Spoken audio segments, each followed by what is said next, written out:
আশা করি ভালো আছেন। আপনাদের দোয়ায় ইনশাআল্লাহ আমিও ভালো আছি। তো আজ আমি ঘুরতে বেরোইছি। তো চাইলাম আপনাদের মাঝে শেয়ার করি, ভালো লাগবে। তো দেখেন, মা অনেকটা টাইট।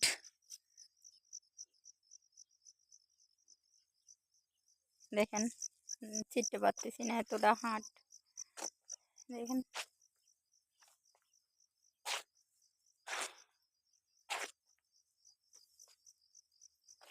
তো সবকিছু মিলেই আসলে আমার অনেক ভালো লাগতেছে। তো আসলে অনেক দিন হয় না এই আপনাদের মাঝে ভিডিও দিতে পারি নাই। জর্ডানে এত এত আসলে ঠান্ডা ছিল, মনে হয় জর্ডানে ভিসা লাগাই আর কি, ঠান্ডা আবার ভিসা লাগাইছে এরকমের ছিল। তো সবকিছু মিলেই আসলে আর কি, আসলে উল্টা দেশ তো, উল্টা নিয়ম। এখন দেখা যাচ্ছে যে অনেকটা ঠান্ডা আর কি, আজকে অনেকটাই গরম। তো অনেক সময় দেখা যাবে যে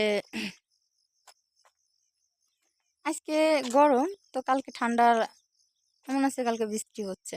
বৃষ্টি তো বলতে বরফ পড়তেছে, তো এরকমের। তো আসলে এজন্য না হয়ে ওঠে না ঠান্ডা। বরফ পড়লে তো মনে হয় না যে 2টা মিনিট আসলে থাকা সম্ভব, যে এত পরিমাণে বরফ আসলে হাইটে। তো গাড়ি দিয়ে আইসার পরও অনেক সময় দেখা যায় যে আসলে গাড়ি দিয়ে আসার পরেও অনেক সময় দেখা যায় হোস্টেলের যে ঢুকবো 2 থেকে 3 মিনিট লাগে গেট থেকে হোস্টেলের ভিতরে ঢুকতে। তাও অনেক সময় আসলে অনেকটা কষ্ট হয়ে যায়, এতটা ঠান্ডা এতটা বরফ। তো সব কিছু মিলেই আসলে ভালো লাগতেছে। আর আজকে গরম পড়ছে, তো ওই জন্য মনে হলো একটু বের হই।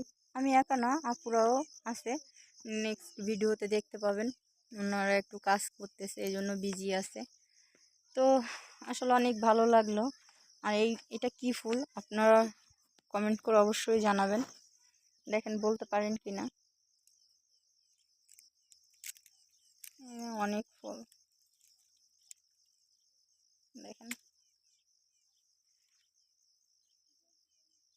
তো এটা কি ফুল, এটাকে কি বলে, আসলে কি গাছ, অবশ্যই আপনারা যদি জানেন আপনাদের মাঝে ছেড়ে দিলাম। আপনারা অবশ্যই কমেন্ট করে জানাবেন, কমেন্টের মাধ্যমে বলবেন। আর আমার জন্য বেশি বেশি করে দোয়া করবেন, যাতে আপনাদের মাঝে নতুন নতুন ভিডিও দিতে পারি, বিনোদন দিতে পারি। আমার শরীর যাতে সুস্থ থাকে আর ভালো থাকে। আসলে বিদেশের বাড়ি সবাই চায় আমরা ভালো থাকার জন্য, ভালো কিছু করার জন্য, হয়ে ওঠে না। আসলে জর্ডানে বিশেষ করে অনেক ঠান্ডা, এত ঠান্ডা আপনাদের বলে বোঝাতে পারবো না। তো চাইলেও হয়ে ওঠে না। তো যদি ভালো লেগে থাকে অবশ্যই লাইক কমেন্ট শেয়ার করবেন, সাবস্ক্রাইব করবেন, বেল আইকনটা বাজায় দিবেন, আমার সঙ্গেই থাকবেন।